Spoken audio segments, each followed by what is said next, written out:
DSC మీద వైఎస్ఆర్సీపీ చేస్తున్న హడావిడి కావచ్చు, లేకపోతే ఆరోపణల పర్వం కావచ్చు, ఇదంతా దీనిని తిప్పికొట్టలేకపోతున్నాం అని టీడీపీ ఏదైనా భావిస్తుందా? బీజేపీ, జనసేన అసలు పూర్తిగా దూరంగా ఉన్నాయి వీటికి. ఎక్కడో చిన్న చితకా ఛానల్లో వాళ్ళు వీళ్ళు మాట్లాడటమే తప్పితే పెద్దగా స్పందిస్తున్నది లేదు. టీడీపీకి సంబంధించి ఇది ప్రత్యేకించిన లోకేష్ గారి మీద చేస్తున్న విమర్శలు, ఆరోపణలు కాబట్టి ఆ పార్టీ ఘాటుగానే స్పందిస్తుంది. అయితే ఈ ధోరణిలో జనంలో ఎక్కడో కాస్త వైఎస్ఆర్సీపీ చేస్తున్న ఆరోపణని నమ్ముతున్నారేమో అని ఒక భయం కనబడుతుంది.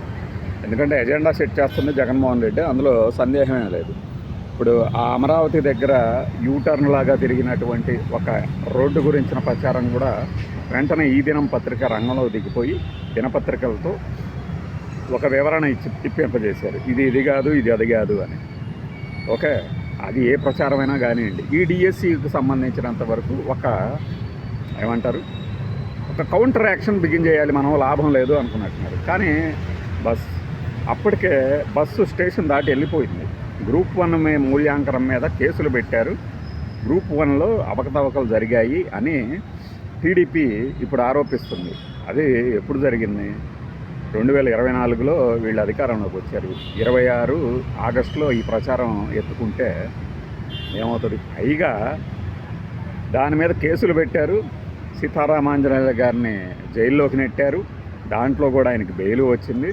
ధాత్రి మధు గారని మనకి ఇప్పుడు ఆయన యూట్యూబ్ ఛానల్ కూడా రన్ చేస్తున్నారు. చాలా తెలుగు పండితుడు అనుకుంటా ఆయన కూడా అరెస్ట్ చేశారు. పమిడికాలో మధుసూదన్ అనుకుంటా ఆయన పేరు. ధాత్రి మధుగా పరిచయం అందరికీ. నాకు వేరే వారి ద్వారా ఆయన గురించి వినడము, ఆయన గురించి తెలుసుకోవడం జరిగింది. ఇప్పుడు ఆయన మళ్ళీ కొద్దిగా యాక్టివ్ అయ్యి తెలుగు గ్రంథాలు వాటి గురించి మాట్లాడుతున్నారు. ఆయన్ని కూడా అరెస్ట్ చేశారు. అంటే ఆ వ్యవహారం మీద కోర్టులో ఉన్నది, కేసులు పెట్టారు, అన్నీ జరిగినాయి. ఇప్పుడు మళ్ళీ గ్రూప్ 1 మూల్యాంకనానికి లేకపోతే పనికి మాలిన వాళ్ళు చేపించారు అది ఇదని ఆరోపణలు చేసి ప్రయోజనమైంది. దాని మీద కేసు కూడా పెట్టారు కదా, డిఎస్సీల మీద పెట్టలేదు కదా. ఈ లాజిక్ మిస్ అవుతే ఏమవుతుందంటే రేపొద్దున పొరపాటున ఆ సీతారామాంజనేయులు గారిని, మధు గారిని వీళ్ళందరినీ నిర్దోషులుగా కానీ ప్రకటించారనుకోండి, ఫుల్గా రివర్స్ కొడుతుంది. ఇది నా అభిప్రాయం మాత్రమే. ఎవడు ఏకీభవించవచ్చు, ఏకీభవించకపోవచ్చు. గ్రూప్ 1కి సంబంధించి డిజిటల్ మూల్యాంకనం జరిగింది, ఫిజికల్ మూల్యాంకనం జరగలేదు. ఇక రకరకాల ఆరోపణలు. ఇప్పుడు ఒక ప్రశ్నకి ఏనా, బీనా, సీనా, డీనా ఆన్సరు అనేది కీ రిలీజ్ చేసినప్పుడు ఉంటుంది. ఆ ప్రశ్నకి ఏ అని సమాధానం కనుక కనపడితే అది కరెక్ట్ ఆన్సరు అని చెప్పడానికి పెద్ద పెద్ద పండితులు అవసరం. చదివి ఇచ్చిన సమాధానం ఎస్ఐ టైపా, షార్ట్ ఆన్సర్ టైపా, ఈ ఆన్సర్ ఇది కరెక్టా కాదా అని తెలుసుకోవడానికి సబ్జెక్ట్ నిపుణులు కావాలి. దీనికి అవసరం లేదు. అయినా సరే ఆ రకమైనటువంటి లోపాలు కనుక జరిగి ఉంటే దాని మీద ఆ బాధ్యుల మీద చర్యలు తీసుకుంటారు. వాళ్ళకి ఆ పేమెంట్లు ఇచ్చిన సంస్థని ఏమంటారు, దాంట్లో బ్లాక్ లిస్ట్లో పెడతారు. ఇవన్నీ ప్రభుత్వం తీసుకునే చర్యలు, ఇవన్నీ జరుగుతున్నాయి కూడా. అట్లాంటిది ఇప్పుడు ఏదో మేము వ్యూహాత్మకంగా తీసుకొచ్చాం, గ్రూప్ 1లో అలా అయింది ఇలా అయింది అంటే కౌంటర్ ఇయటానికి తెచ్చారు తప్పితే వేరేది కాదు అనేది జనాంతికమైనటువంటి ఒక అభిప్రాయం ఇప్పటికే వ్యాపించింది. ఇది కౌంటర్ యాక్షన్ కాదు. ఎటు అసెంబ్లీకి రండి, చర్చించండి అంటున్నారు. అది ఓకే. వాళ్ళు అసెంబ్లీకి రారు, శాసన మండలికి వస్తారు. శాసన మండలిలో ఖచ్చితంగా దీని మీద చర్చ జరుగుతుంది. స్పోర్ట్స్ కోటాకి సంబంధించిన జీవో, ఆ వైఎస్ఆర్సీపీ పార్టీకి సంబంధించిన వాళ్ళకి ఒకడికి నోరు ఉంటుంది, ఒకడికి మైండ్ ఉండదు మాట్లాడేవాళ్ళకి. మైండ్ ఉన్న వాళ్ళకేమో దీని మీద ఎట్లా స్పందించాలో అర్థం కాదు. స్పోర్ట్స్ కోటా జీవోలో బ్రిడ్జి గేమ్ పెట్టారు. దాని కింద ఎంతమందిని రిక్రూట్ చేశారు అంటే రిక్రూట్ చేయలేదు ఎంతమందిని, కొంతమందిని కూడా అనేది టీడీపీ చెప్తుంది. ఫైన్, టీడీపీ చెప్తుంది. కానీ యువతల పక్షం వాళ్ళు వాదించాల్సింది. వైఎస్ఆర్సీపీకి సంబంధించిన వాళ్ళు ఏం చెప్తున్నారు? పేకాట ఆడిన వాళ్ళకి కూడా ఇస్తున్నారు అంటే ఒక ఆయన మాత్రం అసలు ఈ బ్రిడ్జ్ గేమ్ ఎక్కడ జరుగుతుంది, ఎవరు నిర్వహిస్తున్నారు, ఎవరు ఇస్తారు సర్టిఫికెట్లు అని అడిగారు. ఇది తెలివైన ప్రశ్న. బట్ రిలేషన్ కాదు, ఈ కేసుకు సంబంధం లేదు.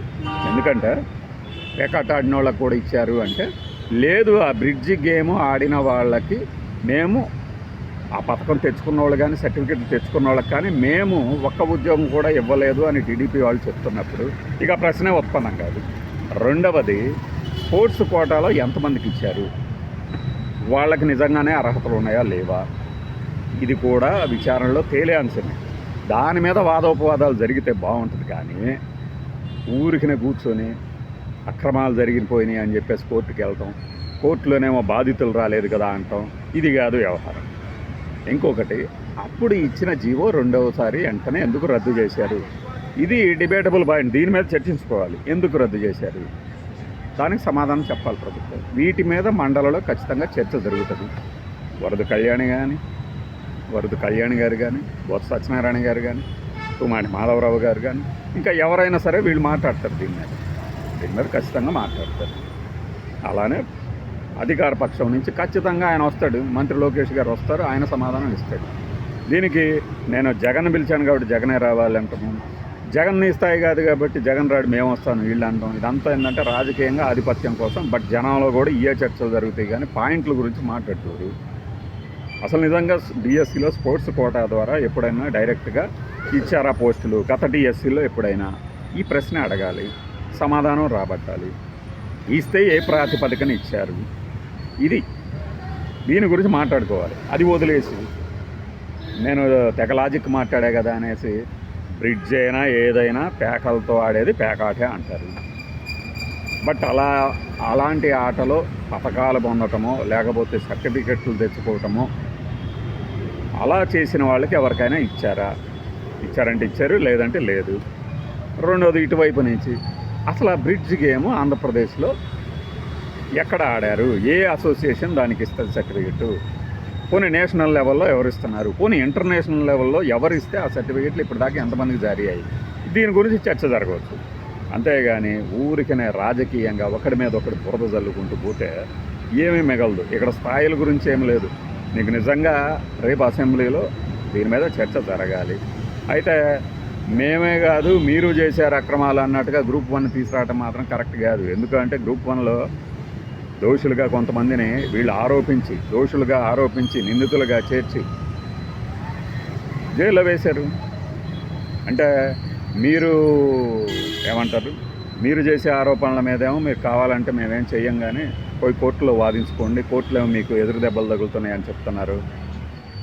మా మీద ఆరోపణలు వస్తేనే మేము అవతల వాళ్ళ మీద ఆరోపణలు వస్తేనేమో సిట్టేస్తాము, మా మీద ఆరోపణలు వస్తేనేమో మీరు చేత అయితే కోర్టుకి వెళ్ళండి అనడం కరెక్ట్ కాదు కదా. చూస్తూనే ఉన్నాం కదా. ఇప్పుడు వీళ్ళు సిబిఐ వేయచ్చు అని అడుగుతారు. సిబిఐ వేస్తారా? సిబిఐ వేయించడం అంటే ఏంటి, ఇక్కడ మా చేత కావట్లేదు దర్యాప్తు, అందుకని సిబిఐ మీరు చేయండి అంటాం. ఇది జస్ట్ అనుకునే మాట. కాబట్టి ఏంటంటే కోర్టులో ఉన్నప్పుడు దట్టు ఇది అయిపోయినా మనం బస్సు వెళ్ళిపోయింది, డిఎస్సి బస్సు వెళ్ళిపోయింది. నాకు తెలిసి 16,000 మందిలో ఎవడూ రాలేదు అంటే ఎందుకు వస్తారు 16,000 మందిలో వాళ్ళు ఎవరూ రారు. ఎవరైతే ఒక 50 మందో 30 మందో 20 మందో వాళ్ళు వెళ్తారు కోర్టు, వాళ్ళు ఖచ్చితంగా వెళ్తారు. వాళ్ళకి నిజంగా కనుక అనుమానాలు ఈ సందేహాలు ఉంటే వాళ్ళు ఏం చెప్తున్నారు, గ్రీవెన్స్ సెల్ ఒకటి ఏర్పాటు చేశారు కాబట్టి అక్కడికి వెళ్ళండి అని కోర్టు చెప్తుంది. ఇది లీగల్గా జరిగే ప్రక్రియ, రాజకీయంగా జరిగే ప్రక్రియ. ఇప్పుడు దాకా మనం మాట్లాడుతున్నాం. ఈ ప్రక్రియలో ఎక్కడో అధికార కూటమిలో ఒక సంశయం ఉంది, జనం నమ్ముతున్నారేమో, అందువల్లనే గ్రూప్ 1 ముందుకు వచ్చింది. కానీ గ్రూప్ 1 విషయంలో సిట్ వేశారు కదా, రామాంజనేయులు గారిని ఆ కేసులో కూడా వేశారు కదా. ఆయన పూజలు చేసుకోవాలి, నాకు కాస్త సామాగ్రి కూడా ఇప్పించండి అని చెప్పి జైలు నుంచి అడిగారు కదా. ఇప్పుడు బెయిల్ మీద ఉన్నారు కదా. ఇప్పుడు ట్రయల్ జరుగుతుంది. మన first complaint, FIR, charge sheet, trial, తీర్పు, ఇన్ని దశలు ఉంటాయని చెప్పాం కదా. అందులో ఇప్పుడు ట్రయల్లో ఉంది ఆ కేసు. అంతేత మళ్ళీ అప్పుడు మీరేం చేశారు, ఇప్పుడు మీరేం చేశారు అనటానికి లేదు. ఆల్రెడీ టీడీపీ గవర్నమెంట్ గ్రూప్ 1 దాని మీద వేసింది. ఇంకా దాని మీద మళ్ళీ సిట్ నివేదిక వచ్చింది, హైకోర్టులో అది ఇచ్చింది ఇది వచ్చింది అని చెప్పే ప్రయోజనం లేదు.